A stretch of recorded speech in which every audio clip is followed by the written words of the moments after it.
listener production. The creators of this podcast would like to acknowledge the traditional owners of the land on which it is recorded. Aboriginal and Torres Strait Islander people are the first storytellers of this land. We pay respect to their elders, past, present and emerging, as well as any Indigenous people who may be listening today. The unexplained takes many strange forms. It's every mystery that has not been solved, every question that has not been answered. Are ghosts real? Are we alone in the universe? Is there any party like an S-Club party? Charlie Clausen and Ben McClay are here to investigate. This is the Unexplained Explained. Ben, it brings me no joy to bring the final meeting of the Northeast Australian Paranormal Society 2 session. I hope everyone had a great Halloween and their Tuesday was filled with spooks and spectres and kids who are going to have future diabetic problems. Yeah, it's incredible to think that we managed to solve all of the questions about the paranormal in such a short amount of time. That's 4 weeks seems barely enough. I mean, how many series of The X-Files did they get out? Like 7? 22 episodes? Yeah, about seven good ones. It's 140. So we've got 136 to go till we're on par with perhaps the greatest paranormal pop culture property on the market. Oh, would Stranger Things be? What's bigger? The X-Files or Stranger Things? Oh, probably The X-Files, I would say, because those TV numbers where like literally every single person like was 30 watching. million people watching. Yeah, and now we're just getting those weird Netflix numbers where they're like, wow, 100,000 cumulative minutes watched. And you're like, I haven't rewatched The X-Files in a while, but would it be hokey by today's standards? At times. There are some parts of it that are more grounded than I remember it being. But then, there's some of the Monster of the Week episodes are just, you could tell they were really scratching their heads for some sort of paranormal phenomena. But like, it's very funny. Like all of the relationship stuff in there between the two of them, their dynamic and their banter is great. But it falls into like that usual primetime TV pattern of like, they have a little bit of dialogue that they repeat nearly every single time or a little dynamic or whatever. But it's great. Great You're show. right, though. It is that sort of po-faced seriousness, that gravitas that made it so different. I was watching this YouTube video. It was like an audio clip of Tarantino talking about The Exorcist over clips from The Exorcist. And he was saying how he, because William Friedkin, for some weird reason, didn't allow people to screen it on movie screens from a 35mm print. He insisted on digital. And I don't know if that's because the remastering, he felt it was better quality or whatever. Oh, sure. But Tarantino's saying he got his hands on a 35 original and played it at the New Beverly and was just marveling at what an amazing film it was. And it got him thinking about, could I do horror? And he's like, I reckon if I did a film like this, I could do horror because it's so serious. It's a drama essentially. And he's gone, my films and what I'm interested in is just little flourishes of like eccentricity. And he's gone, I don't think I could, in this world of like demons and priests and stuff, I could just like allow a scene to go so seriously. Like I'd have to put in some weird conversation. And that's I could totally see that, like a Tarantino film that, the old priest and the young priest go off and then have like some pop culture discussion about Captain Kangaroo or something like that. I feel like that's sort of what that, the sort of Joss Whedon-y, Marvel-y type stuff is, where they want to do, the high camp of superhero stuff, but they're slightly embarrassed at the source material, so they have to have these very meta conversations around it, all these things that pull you out. And Tarantino would definitely be doing the same thing. It'd be like 15 minutes of like dry, procedural, slow build 70s horror stuff. And then, two guys just talking the shit about like, well, you think about like Once Upon a Time in Hollywood, and that is just a drama for like 80% of it, and then it just goes into complete fast territory in the last 20 minutes. But even look at like Inglourious Bastards, there are parts of that is just tension in conversation, and then there's other parts that are super over the top. There's the Hugo Stiglitz part where it cuts in with like the 70s guitar while they're doing the montage of him killing all the Nazis and stuff. Like he can't help himself. He has to do it. He's got these little flourishes that he needs to include.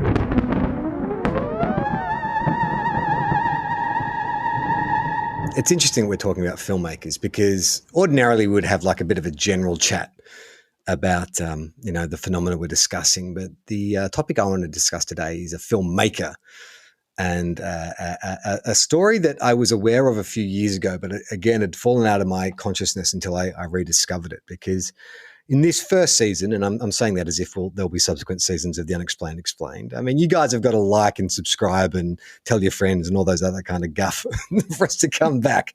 Share it with the hashtag. Yeah, that's the one. We can't be doing this into a void. But this season was meant to be all focused around Australian stories, and I wanted to finish on like a ghost story. And everything I found, like I was Googling like most famous Australian ghost stories, they're all Victorian era, nonsense. And I wanted something that felt a bit more contemporary. And I remember about 5 years ago, somehow the algorithm directed me to this viral marketing campaign for a ghost documentary that was made by an American but shot in Australia and focused on an Australian ghost. Now, before we go any further, I will let the filmmaker himself explain what is going on here. Strap yourself in for this.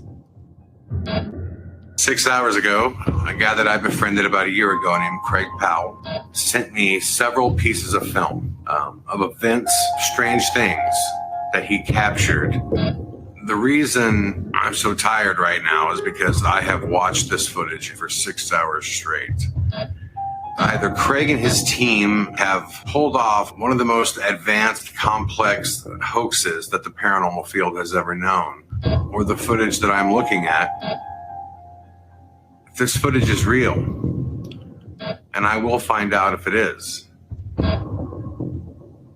then Craig has definitively proven that ghosts exist. Okay. All right. Big statement. Yeah. Beautiful editing. Real good sense of tension there. That was tremendous. Yeah. The voice you're hearing is filmmaker Chad Kallick, who is a paranormal researcher from America. And he released a documentary in 2018 called Sir NoFace. Now, the documentary takes place on Cockatoo Island in Sydney. Now, originally, Cockatoo Island was, I believe, it was an Aboriginal fishing spot before colonisation, when it was turned into an Alcatraz-type prison before becoming a shipping yard, before being decommissioned in 1913. And so now it's just this island with a bunch of disused buildings where you're more likely to see an event from Sydney Fashion Week happening there than like any kind of shipbuilding or incarceration of prisoners. But it's I've been out there a couple of times. It's a really great setting for a ghost story. So apparently in about 2012, 2013, the Western Sydney Paranormal Research Team are contacted by the Harbour Federation of the New South Wales government to conduct an investigation into Cockatoo Island. So the way that the film posits is like the only ghost investigation sanctioned by the Australian government, which is awesome, rules. Right? Because I was like, ooh, is that true? Having watched the documentary and read a bit more about it, I think what was going on is that the Harbour Federation were like, we've got this island, we need to work out a way to monetize it. So I think they wanted to start conducting ghost tours. So I believe they reached out to the West Sydney Paranormal, what do they call it, Society or researchers, Western Sydney Paranormal Researchers to go into an investigation. I think it's more along the lines of like, hey, how can we market this? Like, what, is there something that we can work together where you guys can run some ghost tours? But the Western Sydney, the Craig Powell that Chad Kallick mentions he's the head of, or was the head of the Western Sydney Paranormal Research. They took it as, come find ghosts on our island. And so that'd be like a tough needle to thread, right? Because you, as say the people that want to drum up tourism for ghost tours, you can't just go out to these guys and be like, hey, we need you to come and definitely find ghosts so that we can do ghost tours. But you don't also want to be, be cynical. You can't call them up and be like you don't call up a termite guy and a pest exterminator and say, hey, come around and pretend to look for termites. Like, they're pros. Yes, exactly, yeah. Right? And you don't want to insult them. Yeah. And so it's interesting. it's been a point of contention. So Craig Powell, so Western Sydney Paranormal Research, they don't exist anymore. They disbanded.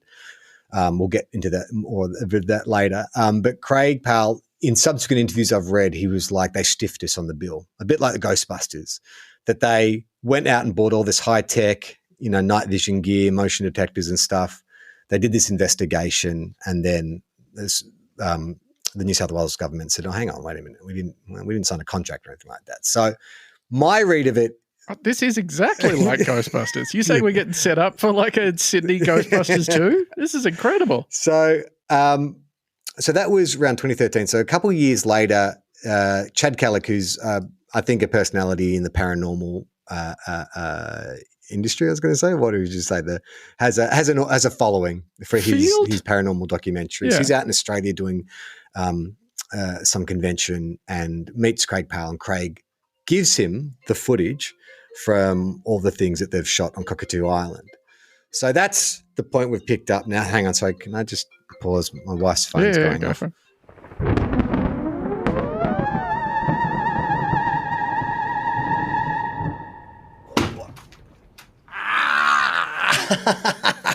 Oh, fuck, did you hear that? Jesus, are you all right? Oh, God. That's me banging my knee on a chest of records under my desk.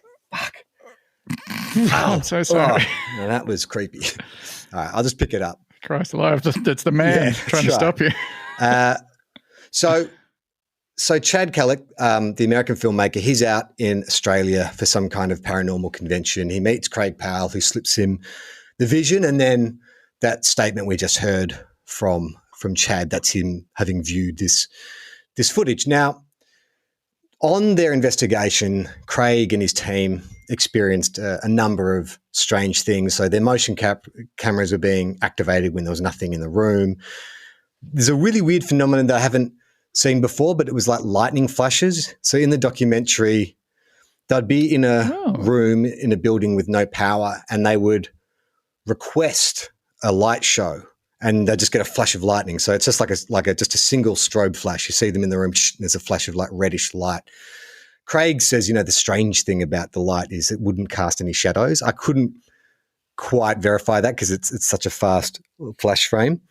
But they had heard that there was a ghost of a military officer that haunted Cockatoo Island. Oh, I'm so sorry. My turn to take a phone call real quick. Sorry, 1 second. Hello, Ben speaking.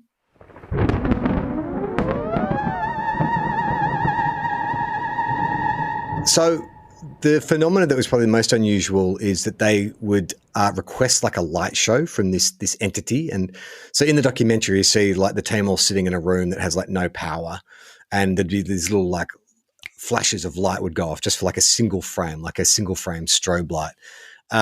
They'd heard rumors from people who'd been on the island that there was the ghost of like a former military officer roaming around. And so they started naming this ghost Sir. They just started calling him Sir. So in the footage of them walking around these rooms, they're like, Sir, can you show us a sign and make a noise, Sir, like close the door or whatever.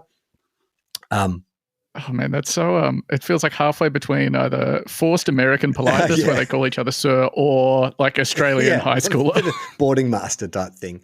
So I think a lot of the activity was happening in the officers' quarters. So that's where a lot of this kind of the paranormal activity is taking place. At one point, Craig appears to be struck by Sir. He says that it yanked him by the T-shirt. You sort of see him sort of get flung back. But then when I first saw it, I was like, oh, he's been smacked in the face, because he reacts as if someone struck him across the face. But then in the interview, he says, no, I was yanked by my shirt, which I've watched both actions. Well, I've watched the action of him reacting. It's like, I don't think I would react like my head wouldn't fly back if someone had grabbed me by the shirt, unless reaching over the back or something like that. Oh, very strange. So the most compelling footage, the one that Chad was just talking about, is a single shot that was taken in the officers' quarters in the middle of the night. So they set up a night vision camera in the corner of this room facing like a doorway with like a sort of half open door. And around about 2 a.m., you see what is kind of like this figure, like a torso stick their head round the corner, look at the camera, and then retreat behind the door. So they claim that the Western Sydney Paranormal Research claimed that there was no one in the room. Security had locked up for the night. It was in a locked room.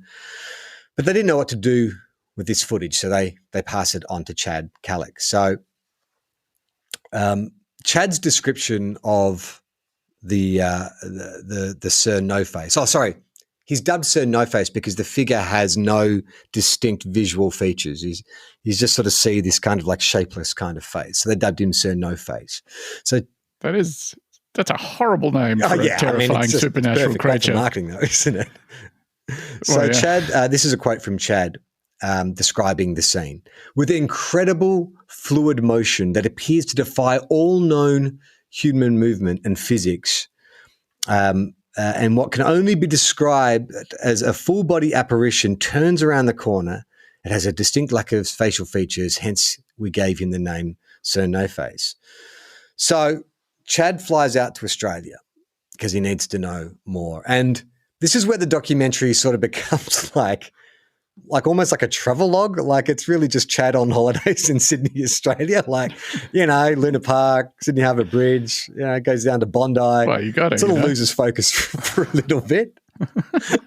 But Chad begins his investigation first by interrogating every member of the Western Sydney Paranormal Research team.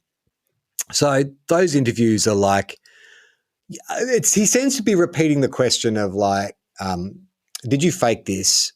And the person's always like, why would I fake it? And it's like, well, money, fame. And then they always respond with like, well, yeah, but like this is just making our lives a living hell. We're getting made fun of, blah, blah, blah. And that's enough for Chad to go, well, that's a good point. I guess you're telling the truth. No, they do come across quite believable. I can sort of see how even cynically you would see these interviews and they genuinely feel like they went through something. I mean, it could be the case that there was one hoaxer within that group and, 90% would genuinely believed what was happening, but it does sort of feel like their stories are all uniform. There's enough sort of footage of them together that it's like, it doesn't feel overly rehearsed or like one of those American ghost hunter shows. It's got that Australian, like, oh, geez, oh, no, that kind of stuff. Like, yeah, a little more grounded, a little more down to earth. So Chad concludes that they all seem to be honest people who are not motivated by money or fame. So the first step that Chad goes to, because he says that, he goes in from a skeptical point of view first. He tries to rule out the known before getting to the unknown. So the next step is to try and recreate the footage of Sir NoFace to see if the figure and frame was actually human. So what they did is they sort of, dressed someone up in sort of neutral clothes and got them to go behind the door at the same time of night with the same setup, same conditions. However, even with that grainy night vision, when the person peeks around the door, you can very clearly see their face. And not only that, but the size difference is quite significant as well. Like the average person is, just under 6 foot, the average male, where Sir NoFace seems to be about a foot or a foot and a half shorter than that. Oh, what an odd extra dimension. The ghost to that. of Tom Cruise. How strange. I mean, it's weird, isn't it, that you can take you'd think like your non-corporeal form, that you could give yourself an extra couple of feet, right? Yeah, right. You can kind of pat it out. Just hold your breath. Would that expand the plasmic frame I'd of say the ghost? Maybe this is kind of to their credit in a way as well, a little bit. Because like if I was making up a scary ghost, I wouldn't be like, oh, and by the way, he's 5'2". Like, that's you've given him a really scary like nickname, and now you're just going to make him like adorably petite. Yeah, Ben, I don't want to short king. Spoil anything, but this will all make sense by the end of the episode. Well, when I say it'll make as much sense as anything on the Unexplained Explained makes sense, there will be some answers to why Sir NoFace was such a cutie patootie. Okay. Oh. So Chad's next step is to take the footage back with him to LA to ask a special effects expert to see if the footage was doctored in any way. So that's he brings out his mate, who's his neighbor apparently, and this guy's worked on like the Transformers films. I can't remember any of the other ones, but like legit special effects films. I looked him up on IMDb. He is who he says he is. So they watched the footage of Sir NoFace together, which, by the way, is around 10 seconds worth of footage. And the way they marketed this film in 2018 was like that trailer I showed you, that statement from Chad, that's the opening of a 13-minute extended trailer where the repeated message is this shit is going to fucking blow your mind. Like, this is a full body apparition staring right into the camera. There is no fucking doubt that when you see this, that your mind will be fucking blown. That is the entire marketing focus, intent of this documentary. I just want to keep that in mind. Okay, again, just like the cootie patootie, this is going to come into play later, Ben. All right, so that's what they're telling you. So this guy shows his mate, his special effects mate, the vision, and his mate is very diplomatic in saying that, look, it's pretty impressive. He said it would take quite an accomplished visual effects artist many, many years of training experience to pull off something that is so well integrated. Because he talks about like the quality of the video and, you know, if you're an amateur kind of visual effects guy, to integrate that with the grain, it's a very specific set of skills. He finishes by saying, look, I couldn't conclusively say if it was fake or not, right? Which I think is the most diplomatic response you can say to anyone, particularly someone of Chad's persuasion. Chad takes this to mean it's absolutely not CGI. Yeah, absolutely. So, and so the only conclusion is, look, we couldn't fake it with the person in the room. The special effects guy said it's not CGI, so it must be real. So Chad arrives at that conclusion pretty quickly. A couple of days later, the special effects dude sends Chad a little, just a little teaser reel where he's kind of recreated the vision, just, you know, from scratch. And it looks pretty fucking good.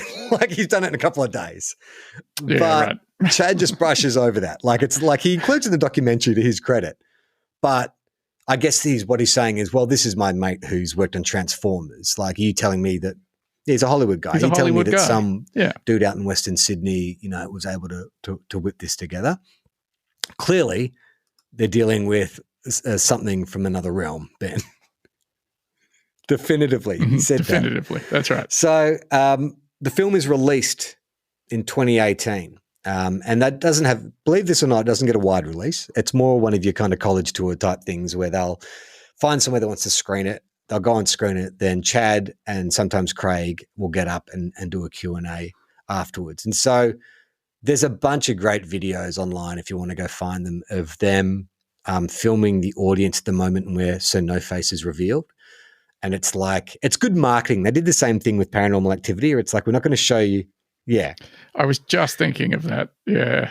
Well, because Paranormal Activity is like one shot of the demon thing as well as also just a silhouette in a doorway, which I was like, oh, that's a drawer common opens. ground there. Whoa. So Craig revealed that not long after the film came out, that the Harbour Federation was furious and banned the Western Sydney Paranormal Research Team from Cockatoo Island ever again and then stiffed them on the bill. Now, I think that's crazy. Like, why wouldn't you lean into it? Like, that's fucking great marketing. Although, I don't know, there might be footage of them in the documentary where they're doing stuff that they shouldn't have been doing or going places that they shouldn't have gone or something like that. Sure. But like you'd think on balance that from people hearing about this, the people who were curious enough about the ghost thing to go, oh, let's go check it out, versus people that were too scared because of the ghost that they would cancel existing plans they had to go out, I think you'd still have a net positive of tourism, surely. So the marketing of the film was very similar to Blair Witch, leaning into the whole true story element when they released it. But the story doesn't end with the release of the film because it gets released. It does okay. There's actually not a lot of I thought there would be more kind of attention around it, but it was very hard for me to dig up stuff on Sir No Face. I had to watch it on Tubi, which I don't wish on anyone. Like, it's not readily available. But they released 2 sequel documentaries, and this is where things start to get a little bit interesting. So, Sir No Face, the first sequel is called Two-Face the Grey.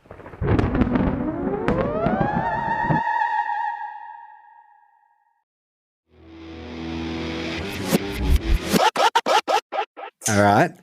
Okay. So this documentary is not quite as compelling. Like the first one, Sir No Face, for all its kind of padding, it's quite compelling. There's a lot of tension to it. They sort of reveal Sir No Face about half an hour in, but then the last hour of it is them trying to, work out, is this real or not, before reaching their conclusion. Two-Face the Grey is a lot more padding. There is heaps more padding and heaps more speculation. And I feel like, just objectively as a filmmaker, it's not as compelling a story because they try to bring in too many elements. Like, what makes Sir No Face so compelling is it's a really simple idea. They're just looking for one thing, and that's all the focus is on. In this documentary, Chad and Craig reveal that during the promotion of Sir No Face, they started to experience harassment and intimidation from several men in black. Oh, wow. They're really pushing their luck here, aren't they?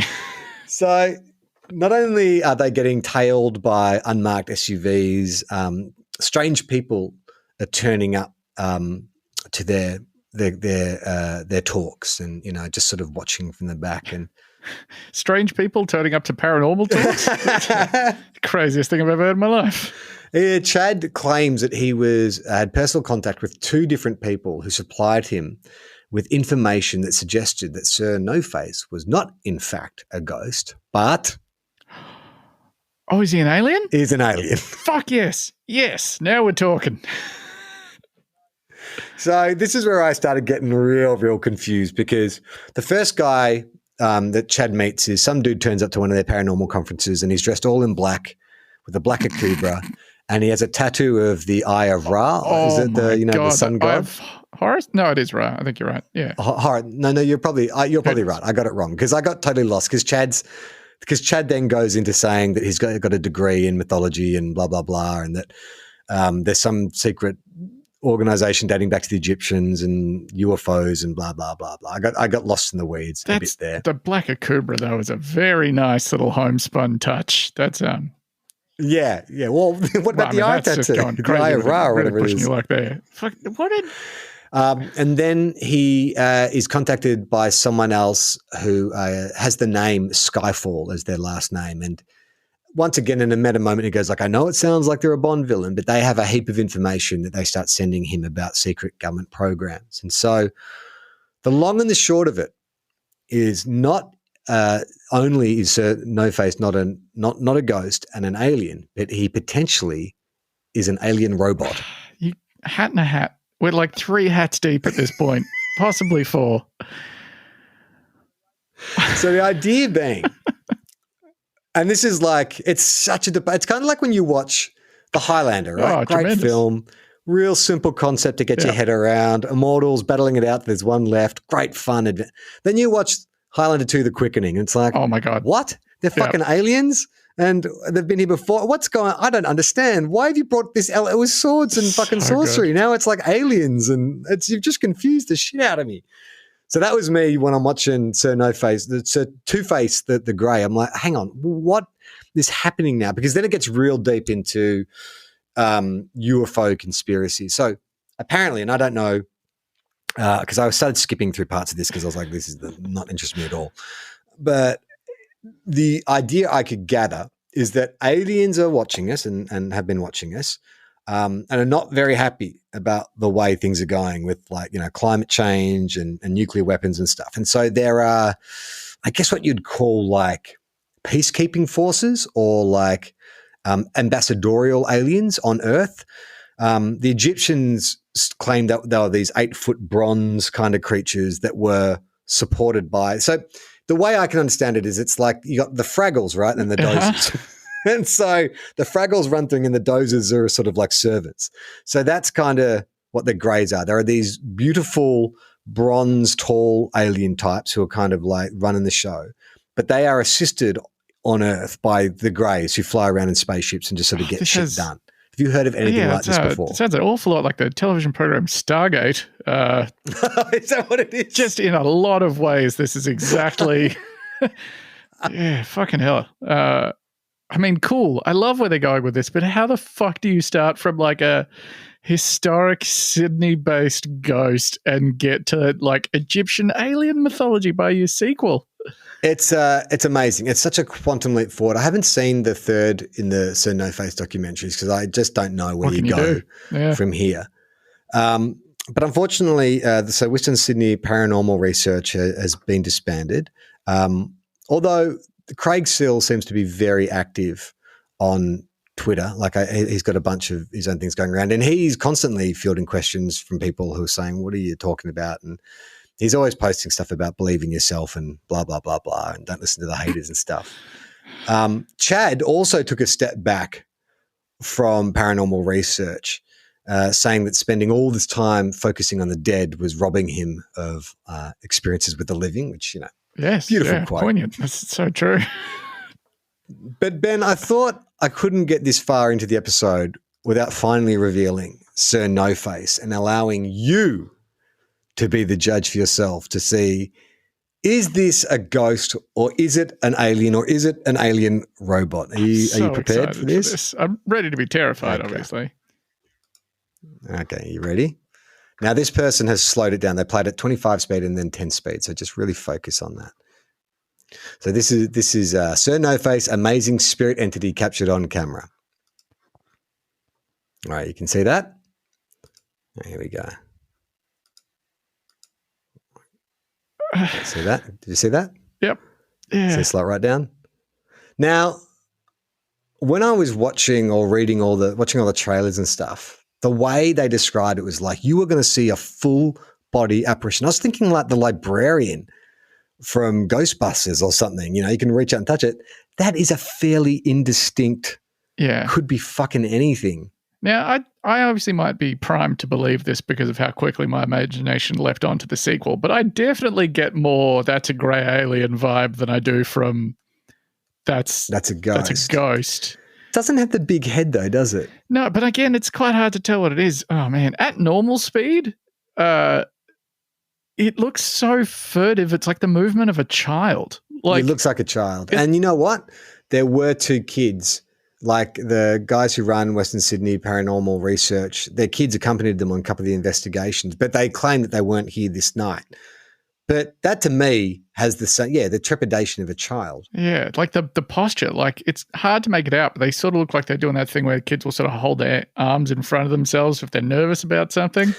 So do I need to remind you, you've seen the vision now. Let's just play again. This is Chad's description of what you just saw. 6 hours ago, a guy that I befriended about a year ago named Craig Powell sent me several pieces of film of events, strange things that he captured. The reason I'm so tired right now is because I have watched this footage for 6 hours straight. Okay, like I'm assuming he's not talking about that 1 5-second clip for 6 hours, but still. Surely not. Like he's laying on thick, right, for what that was.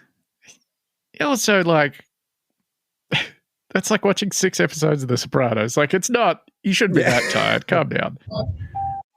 Craig and his team have pulled off one of the most advanced, complex hoaxes that the paranormal field has ever known, or the footage that I'm looking at. If this footage is real, and I will find out if it is, then Craig has definitively proven that ghosts exist. Okay. So like big claim, right? And then so underwhelming. Yeah, like to the point where, because I was like, I'm never going to find this vision because clearly that's how they've marketed the film. And then when I did find it on YouTube, I thought, oh, this can't be it because it was so shit.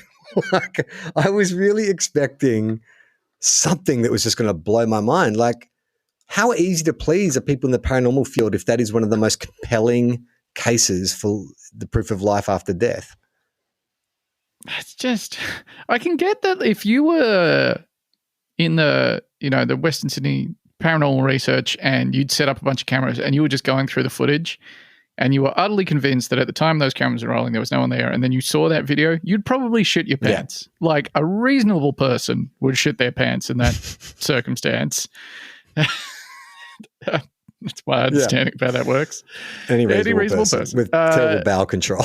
But if someone just said that to you and was like, this is absolute definitive proof, you would have to set it up for it to have impact. And even watching it, you'd be like, definitive. Oh, that wasn't just like a guy?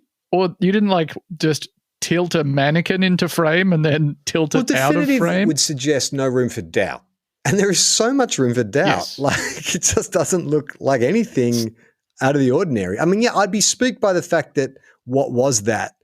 But my mind didn't immediately, because what was the quote I said to you before about like nothing, it doesn't move with any human physics or whatever. Like the way you described it was like, that looked pretty grounded by physics, gravity and motion, and nothing about it seemed unusual. It's just someone having a sticky beak. It's someone having a quick looky-loo. Like, it's so easily explicable. Like, why? This is something that gets me as well, is that it is such a furtive gesture. Like, what would that creature, let's say it's an alien from the, like, intergalactic UN peacekeeping white helmets that's here because they don't like what we're doing with nukes and climate change and everything. It's walking around an abandoned building. That's going, Whoop. Exactly what they don't actually get to that. Like when they pivot from ghost to alien, like fair enough because it looks like a grey, but you then need to justify why this alien minion is hanging out in an abandoned building. Like we talked about this in the last episode about like once you really consider the enormity of how little this planet is in the scale of the universe, how little human civilization is, let alone how little Cockatoo Island is. Like, why does the alien care about that room? Like, what could it is it just doing the rounds? That's like what a security guard at a mall would do. Does it need shelter but not power? Like, what are the conditions that make it the perfect place? Like, why couldn't it? There's so many other places in. I guess okay. Let's play devil's advocate. Not devil's advocate. Let's play devil's. Let's play Sir NoFace's PR agent, right? Yeah. So you can't be in a populated area because you got to conceal your identity, right? So that makes sense. So tick, isolated. Yeah. But then there are more places that aren't as desolate where you'll have access to, I mean, I'm assuming if it's a carbon-based life form, it needs water or it would need access to some kind of food source or anything like that. Like, unless it's just eating fish, maybe it eats fish. But then if it's a robot, it doesn't eat anything. But why does a robot need to be there? Like why? Yeah, what is the point of any of this? Like, if you're going to jump to this insane theory that the ghost come alien come robot is the thing that's on camera, you're going to have to. That was my nickname at high school, the alien come robot. There's no reason to go into why that might have been. Just, I needed a reason for this thing to be there. I mean, it does go back to that thing that seems to be a recurrent issue in every episode of this that we've done, is that you've got a beautiful bit of mythology happening here, a real neat little, cool little campsite story, and then someone has to come along and fucking put a hat inside a hat. Like, every time. Yeah, it's like, it's not just a yowie, it's a yowie with magic floating orbs, you know? It's not just an alien. Yeah. It's an alien. Well, I mean, it's a very competitive market, so, you know, you got to add a little bit of pizzazz to your story. It just must drive the genuine believers mental when someone comes in and it's like, for fuck's sake, like, there is a ghost on this. Like, there's maybe a security guard who has to fucking deal with Sir NoFace all the time. It's like, it's a ghost, you dipshits. Like, it's not an alien. Yeah. Oh, that's beautiful, though. I would love to know what they do with the third one. I mean, what direction they go in. Did they go into why they call him? Did you say Two-Face the Grey in the sequel? No, I didn't. I like I said, I was skipping large parts of it because Chad his editing style is quite abrasive, and he loves the audio. He loves an echo audio effect. So after about 5 minutes, it's so grating where, like, the irony being, you know, they're talking about evidence and having like clear, definitive proof of things. Yet in the way they grade and edit their sound and vision, they will dirty it up and crunch it up and make it as, so it appears more kind of like, what's the word? Like secretive than it needs to be. Like for some reason they've got like ID counters spinning on most of these scenes, and it's like, we don't need to know the time and location of this recording. It just looks cool. It looks more like CCTV footage or something like that. But Chad does the bulk of Two-Face from his office, speaking into a camera, and it's just these long, you know, like soliloquies about the nature of existence and our connection to mythology and all this kind of stuff. And it's like, man, I feel like you had something good with Sir NoFace, and then you're like, oh shit, people, I've got to go crazier. That's what people want in the sequel. Yeah. It's like that, what's that thing? You know, it takes like 20 years to write your first album and then 1 year to write your second. Like you've got your whole life to sort of come up with these ideas, and then something finds you, something that's really, really cool and special and weird. And then you're like, well, that was kind of successful, although by the sound of it, not really.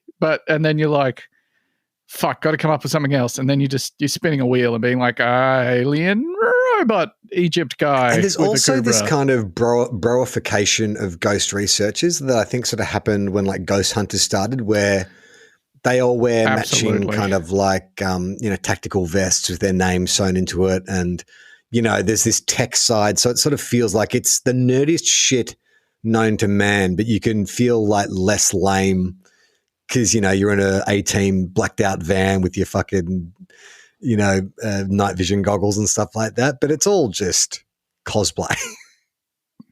Yeah, and I think a lot of that is an American cultural thing where they're able to take themselves way more seriously than we are, so they can do that sort of stuff. And like your audience for Ghost Hunters style programs is like a large preponderance of goths. So there's this weird crossover of where they're like guys you would maybe see at an early 2000s Nine Inch Nails show, but dressed like those suburban American dads who believe that they're like operators and have an everyday carry, like tactical rig on them at all times.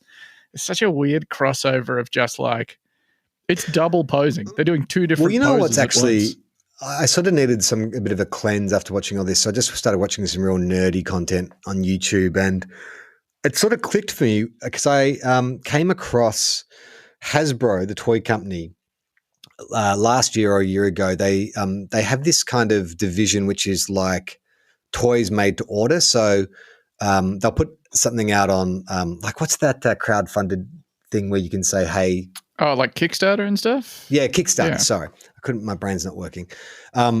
So Hasbro have this division where they do these like specialized, like, you know, movie replicas and stuff. And so they did one for the Proton Pack from Ghostbusters because they released the Neutrona wand a couple of years ago, but with no pack. And there was such a demand for it that they raised the money really quickly. And then they released only like 15,000 or something like that. They went for like $800 US, and they're really hard to find because they look amazing. They're like movie authentic and they're customizable, and they have all like working switches and parts and like so much fun. And every video unboxing I've watched is some dude around about my age pulling this thing out going, when I was a kid and I saw Ghostbusters, all I wanted more than anything in the world was a Proton Pack. And now I have it. And, you know, even Adam Savage from Mythbusters, he got one, he did a review of it, he's customized his. And so there's this whole, and then I was watching it and I was going, oh, this is what it is. Because I remember seeing Ghostbusters as a kid and being like, I want to be a paranormal investigator. I think that'd be a cool job, putting on like a jumpsuit with my mates and, you know, going out and busting ghosts. Like, I think that's what's happened. And it's just given birth to this like this bro culture in ghost hunting and stuff, which is like everything's super serious, and it's not a joke, man. It's like, you know, we've got fucking night vision goggles and motion detectors, and it's like, yeah, but it's all still the same thing. Like, it's all the same thing. I my TV that I've got has a bunch of like built-in ad-supported channels because I don't know, smart TVs do that I guess now, and one of them is like all paranormal stuff. The other night while I was cooking, my partner had chucked on that channel randomly, and it was playing this like long-running Bigfoot documentary where they go to different spots in America and check out sort of individual sites linked to Sasquatch adjacent type things. I think this one was in West Virginia. It's like the West Virginia Wild Man or something. And like it got the tone of that investigation stuff perfect for like what I want, where it was like three dudes that were just camping and they were going on some hikes and they had some camera equipment with them, but not much else. And they were like looking at some trees and being like, oh, those marks are interesting or whatever. But also like half of it was them just like drinking beers and cooking steaks in the rain. There was a part of it in the middle that was like 5 straight minutes of footage of them just walking through a cave with no dialogue while this really beautiful, like ambient new age music was playing where I was like, oh, this is a vibe totally. I can get behind. This is nice and relaxed. It was great.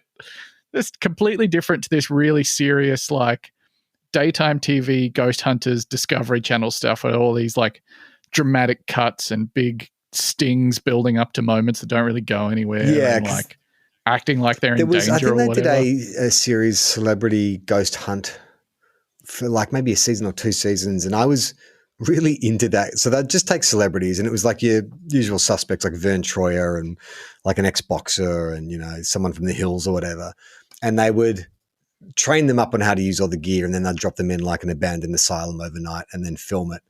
And it was just fun to watch people freak each other out, you know, and like, but every episode would end the same way, which would be the celebrity after 6 hours of being in a dark room, just starting to fucking freak out a bit and then running back to the production van while they kind of CGI'd like an encroaching darkness, like, you know, and it was so lame, but the formula was laid out for you. It's like, this is the ghost story that we want. This is why we're drawn to it. Like, no one actually, it's boring to go and sit in an abandoned building for 6 hours.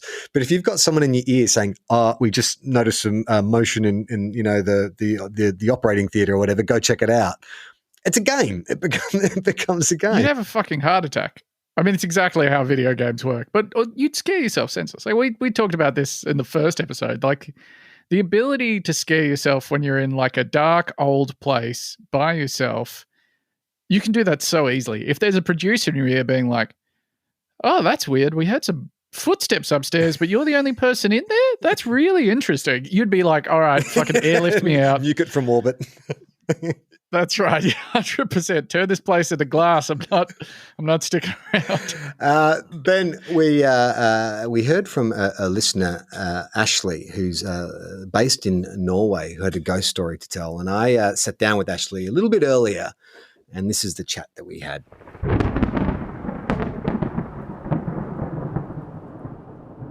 This begins in about 1981, living in a granny flat in Wallara with my first live-in girlfriend. Now, there's 3 granny flats that are at the back of the mansion that were probably added onto it sometime in the 1920s or 30s. 2 upstairs flats, and there's 1 downstairs flat. It's an old building. There's lots of noises. So you hear things creeping around, you hear creaks and cracks and thumps and all sorts of things, and you don't give it a second thought after you've been there for a few days. It's just, par for the course. And you at 21, would you describe yourself as a skeptic? Were you a believer? Where was your head at? I was the hardest goddamn skeptic you could possibly imagine. Right. If I couldn't put it and categorize it and touch it, it didn't exist. I was not a believer at all. All ghost stories and supernatural, pure bullshit. All of it. That was where my head was then. So we get to know the landlords, and we get to be very friendly with them. They give us a great deal on the place. Like, we don't pay very much in rent at all. Finally, the word comes from the landlord that we're going to be selling the place completely. We're moving out to the suburbs. They say everyone's got to go. So the residents start to leave, and after a couple of months, it's just myself and my girlfriend left. We're just about ready to go, and we're in the living room watching TV. very absorbed in the film we were watching when the sounds of walking and clomping and doors opening and closing upstairs, as normal, starts happening. Now, So prior to this, you would have assumed, it's one of the people who's renting one of the other granny flats. It's just like heard this sound before, but you'd always just palmed it off as being, that's just my neighbours. it's turned into background noise at this stage. It's just that's the noise you get from upstairs. You don't even think about it. It's no longer even noise. So it takes almost an hour before the penny drops saying, aren't we the only ones who are in this building these days? Oh. Okay. And what's that feeling like? What's that moment like? All right. That moment is sort of, oh, shit. Now I've got to do something about this because my girlfriend's giving me a look saying, well. Yeah, you're the guy. Right. Let's enforce some traditional gender roles right now. Yeah, when we hear the spooky sound, instantly. you have to go investigate. Now, my girlfriend at this stage, she's very much into the woo-woo crystal side of things at this stage, and she's going, "Oh, it's something bad."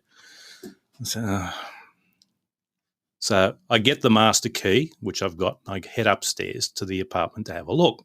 Now, I've never actually gone into this place before, but I've been living with it for more than a year. So I open the door, go in, and it's sort of a mirror image of the upstairs apartment. So, okay, I know my way around.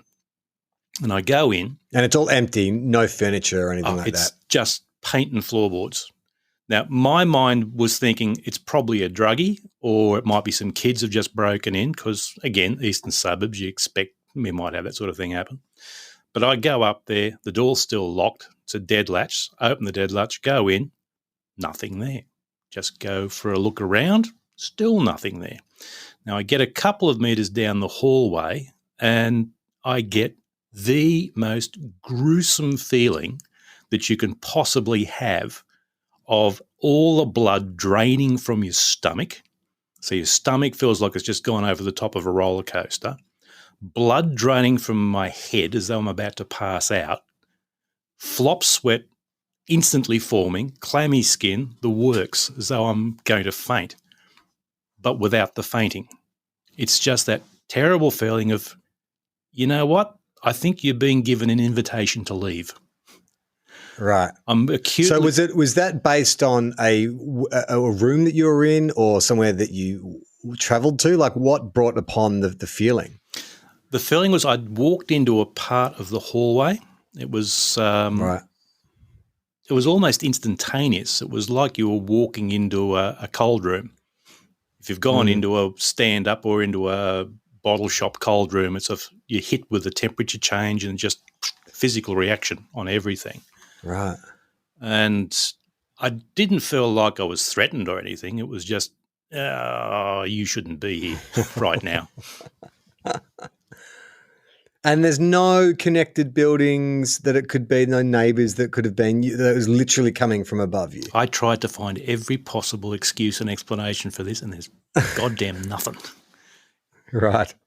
We move out within a few weeks of this anyway, and it's about 2 months later, and the landlord, he invites us all back. This is all the ex-residents. He invites us back for a dinner. We all get pretty sozzled by the end of the night. And the conversation turns to, all right, what's going on with the granny flat upstairs? And this is where our little celebrity cameo comes in. The resident of that apartment was an actor by the name of John Howard, not the other John Howard, the actor who's the John Howard we like. Probably from, I think at All Saints he was on for a very long time. Yeah. It was. People might know him from The Club. That was his kind of breakthrough role. He's played the Collingwood footballer in The Club. He was making The Club when we were living there. So that was, right. Okay. He was a beautiful looking man, I must say. Yeah. John's here. We ask him and he says, oh, yeah. I do have a non-corporeal flatmate there that's a little bit of an annoyance. But he's never felt threatened by it. Like the feeling that I got, he's never had that sort of dreadful feeling of feeling it's time to run. Right. So he seems to have made his peace with this thing, and the only thing he said that was annoying about it was that the doors would be opening and closing sometimes. He'd close a door and he'd come back and the door would be open again. And he was aware of it, it sounds He's like. aware of something. Yeah.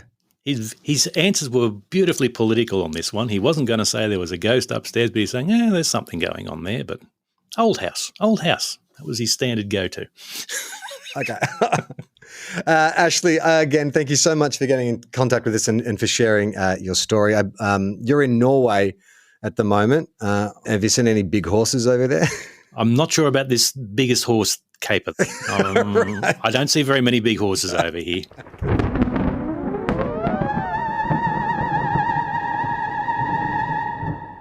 So what do you reckon? I mean, that's incredible. Also, just the fact that it happened to John Howard is It just takes it to the delightful. next level, doesn't it? It does. You wouldn't be that many steps removed from John Howard, right? Like, as in people that you know wise. No, I've actually met him. I met him at a film festival, and I just hit him with Fury Road questions, just asking about Fury Road, which he was fuck, more than he's happy so good, and it was the to talk perfect. about. Goddamn. Yeah. It's funny though.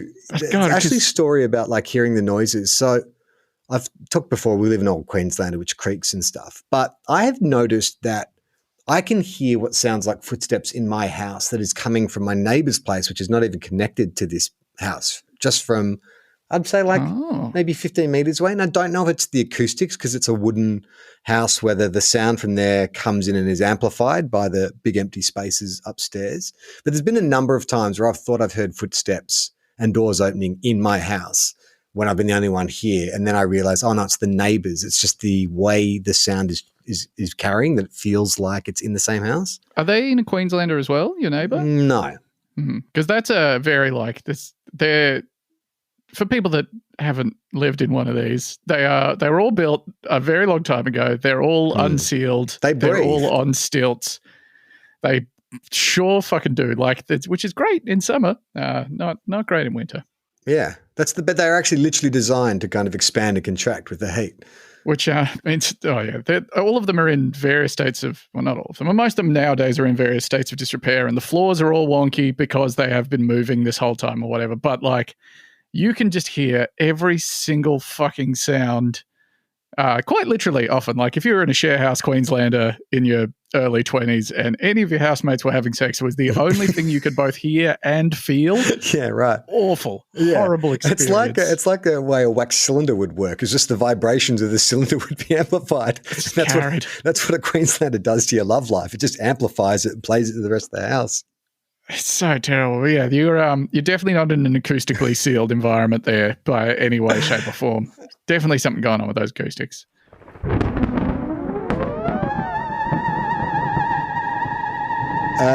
Ben, it's with great sadness that I bring the final meeting of the North East Australian Paranormal Society to a close. Thank you for coming on this journey with me. I don't know if we've explained quite as much as we've wanted to. Like, we've probably... well, there's so much to look into. People are probably left with more questions. But if you have enjoyed this series and you want us to bring it back, please let us know. Hit us up with topics, things you'd like us to talk about, and we'll make plans to do that in the future. There was discussions at one point about Ben and I doing a road story where we actually go out on a ghost hunt. But we just sort of ran out of time to coordinate that. And I mean, I was trying to vet. I was looking at different ghost tours. I'm like, ghost tour seems cheesy. I want to meet some real proper like ghost hunters. But now, having watched 3 documentaries on it, I'm like, do I even want to do that?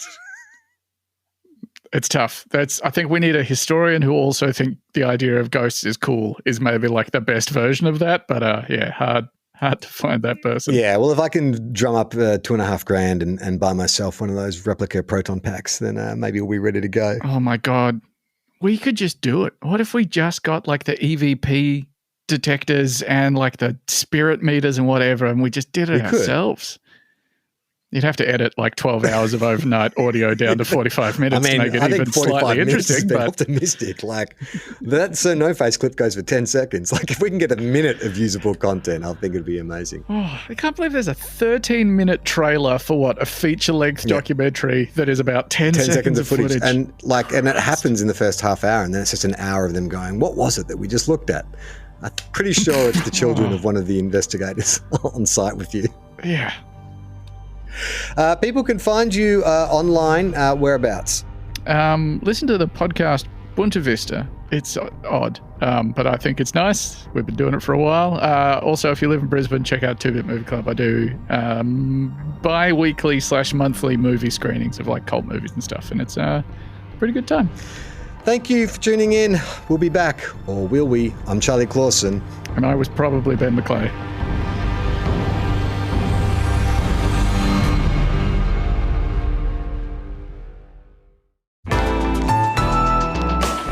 Listener.